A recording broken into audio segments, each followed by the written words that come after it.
Hi guys, this is Asal. I'm studying for the bar and I wanted to review my notes with you. So today I'm studying evidence and I'll be talking about authentication. The first thing I'll be talking about are the general methods, then I'll be talking about the specific methods, and finally I'll be talking about self-authenticating. What is this process of authentication anyway? This is the process of laying the foundation that shows an item of evidence is genuine. The first step you want to look at is the item genuine? Then you want to look at, is the item admissible? And finally, the item is admitted as exhibit. So where do you find your rule anyway?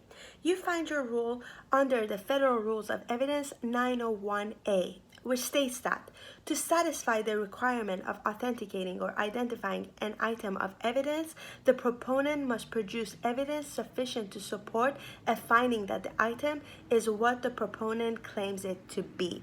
So there are four general methods of authentication.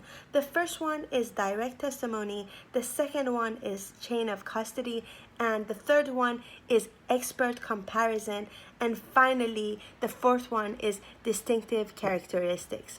So the testimony is based on a knowledge when there is a direct testimony, or the chain of custody where the information goes through a chain of custody. And also there's the expert comparison where there's an expert witness, and this is a comparison to authenticate an item. And the distinctive characteristics are the appearance, contents, substance, and internal patterns. And finally, there's 5 specific methods of authentication. The first one is a handwriting. The second one is voice. The third one, telephone conversation. The fourth one, public records. And finally, ancient documents. So what are these public records exactly? These are things such as a birth record, where you're going to need a proof of custody recorded or filed in a public office.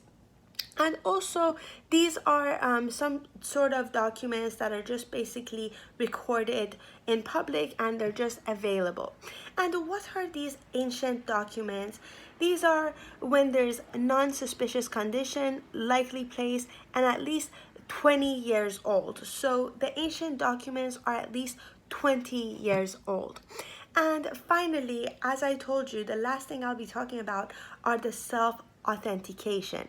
So the examples of these are official, domestic, and foreign public documents, official publications issued by public authority, and printed newspaper and periodicals, and finally trade inscriptions, signs, tags, and labels.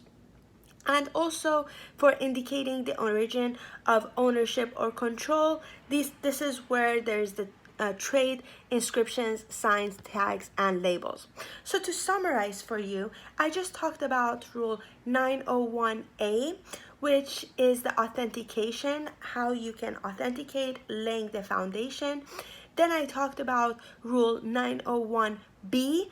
These are the general methods such as direct testimony, chain of custody, expert comparison, and finally distinctive characteristic and circumstance. Then I also talked about Rule 801B, specific methods, which is handwriting, voice, and telephone conversations with someone or a business, or public records if custody. And also ancient documents over 20 years old.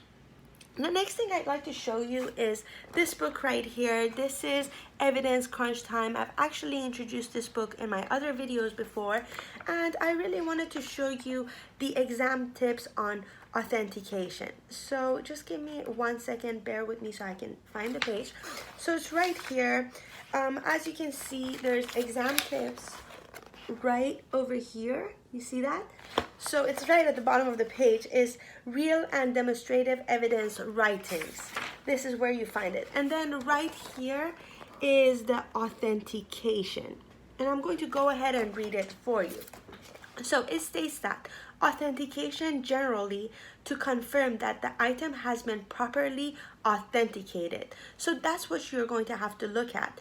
Self-authenticating items, you want to look at for self-authenticating documents. These don't need any sponsoring witness. For example, self-authenticating documents will be trade inscriptions or certified copies of public records.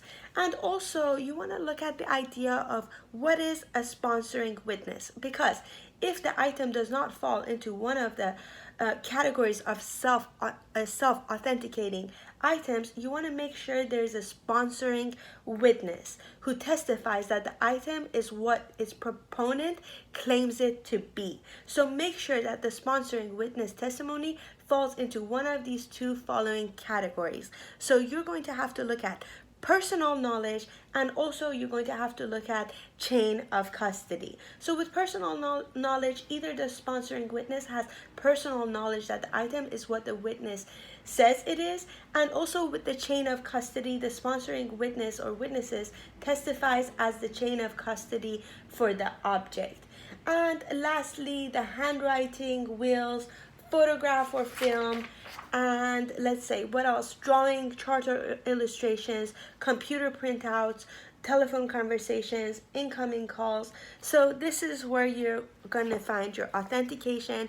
And the next thing is the best evidence rule. It just goes right into that. So I really hope you enjoyed my notes, and good luck studying. Keep safe and healthy.